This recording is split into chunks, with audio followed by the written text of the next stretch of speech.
چلیں جی آیت نمبر 22 ولا تنکحوا، اور تم نکاح نہ کرو، یہ لا نہیں کے لیے، اور تم نکاح نہ کرو، ما ان عورتوں سے،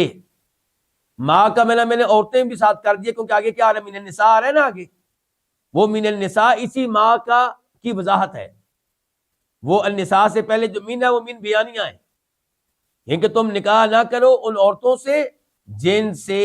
نکاح کر چکے تھے آباؤکم تمہارے باپ دادا، الا ما قد سلف، سوائے اس کے جو گزر چکا، جو پہلے کبھی ہو چکا۔ اس آیت کا مفہوم کیا ہے؟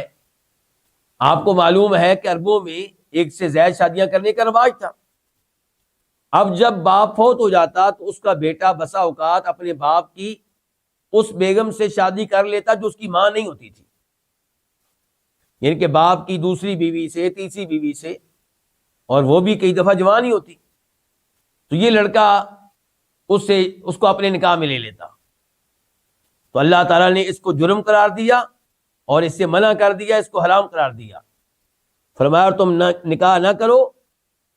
ان عورتوں سے جن سے نکاح کر چکے ہیں آباؤکم تمہارے باپ دادا، الا ما قد سلف، مگر جو تحقیق گزر چکا، پہلے کبھی زمانے جاہلیت میں ہو چکا۔ انہو، بے شک یہ کیا؟ باپ کی بیوی سے شادی کرنا، باپ کی بیوی سے شادی کرنا، انہو، بے شک یہ، کانا ہے، فاحشہ، بڑی بے حیائی، ومقتا، اور سخت غصے کی بات، یعنی کہ یہ حرکت جو ہے اللہ تعالیٰ کو غصہ دلانے والی ہے، باپ کی بیوی سے شادی کرنا یہ حرکت اللہ کو غصہ دلانے والی ہے۔ انہ کان فاحشہ، بے شک یہ ہے بڑی بے حیائی، ومقتا، اور سخت غصے کی بات، وساء سبیلا، اور برا ہے یہ کام، سبیلا، راستے کے لحاظ سے،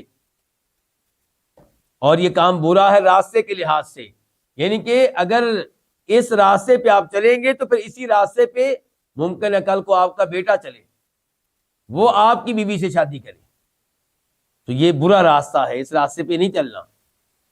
وساء، اور یہ برا ہے، سبیلا، راستے کے اعتبار سے۔ اور یہاں پہ ایک حدیث بھی آپ کے سامنے رکھنا چاہوں گا، ابو داؤد شریف کی حدیث ہے کہ ابو بردہ رضی اللہ تعالیٰ عنہ کہتے ہیں مجھے نبی علیہ الصلوۃ والسلام نے بھیجا کسی آدمی کی طرف جس نے اپنے باپ کی وائف سے شادی کی تھی، نکاح کیا تھا، تو آپ نے مجھے حکم دیا کہ اس کو قتل کرنا ہے، چنانچہ میں نے اس کو قتل کیا، اور یہ بھی آپ نے حکم دیا کہ اس کا مال بھی اپنے قبضے میں لے لینا ہے۔ تو ایسے آدمی کو قتل کیا گیا، اس سے آپ اندازہ لگا سکتے ہیں کہ کتنا بڑا یہ جرم ہے، کتنا بڑا یہ گناہ ہے۔